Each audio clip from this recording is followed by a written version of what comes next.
Please help me to reach 1,000 subscribers. The text came in at 11:47 p.m., long after the laughter from the dinner still echoed in my ears.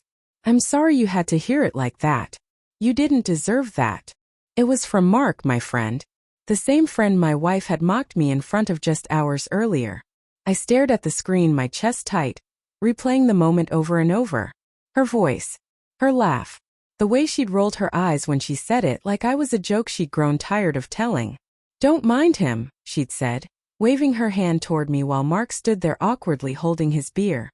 He's sensitive. Always has been. Sensitive. I remember forcing a smile, feeling my face burn. Mark had laughed politely, but his eyes flicked to mine with something like discomfort. Maybe pity. I told myself it was nothing. A bad joke. A slip of the tongue. But it didn't feel like that. What she said next did something to me. He wouldn't survive without me, she'd added, chuckling. Honestly, I don't know how he managed before. That night, lying next to her in bed, I watched the ceiling while she slept peacefully beside me. Her phone buzzed softly on the nightstand. Once. Twice. She didn't stir. I told myself not to look. I looked. The screen lit up with a name I didn't recognize. No message preview. Just a heart emoji notification. My stomach dropped, but I locked the phone and placed it back exactly where it was, my hands shaking like I'd touched something electric. The signs had been there. I just hadn't wanted to connect them. The missed calls she brushed off. The way she'd started turning her phone face down.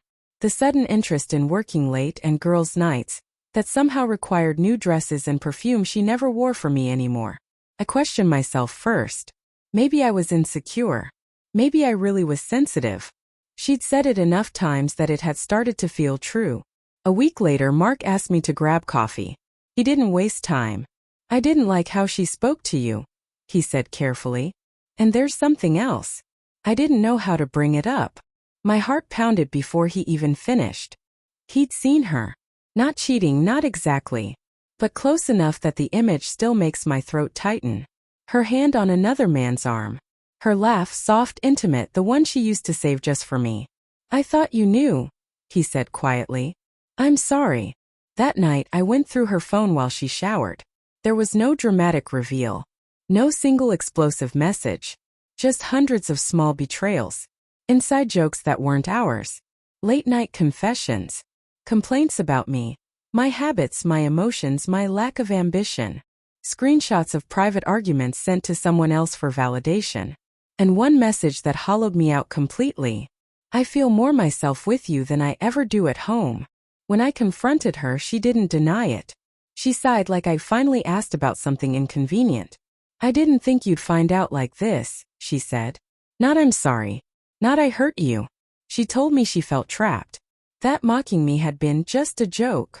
That I'd embarrassed her by being quiet, by being steady, by not being more.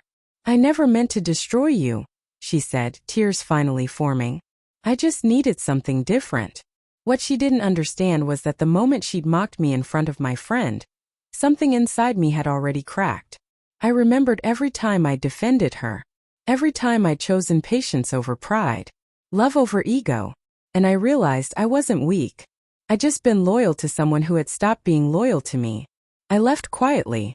No shouting. No slammed doors. Weeks later, I ran into Mark again. He asked how I was holding up. I thought about the man I was before, the one who laughed things off, who made himself smaller to keep the peace. I'm learning, I said. What respect actually feels like. Sometimes late at night, her words still haunt me. The mockery. The ease with which she dismissed me. But they don't define me anymore. What defines me is this. I walked away with my dignity intact. And I'll never confuse love with humiliation again.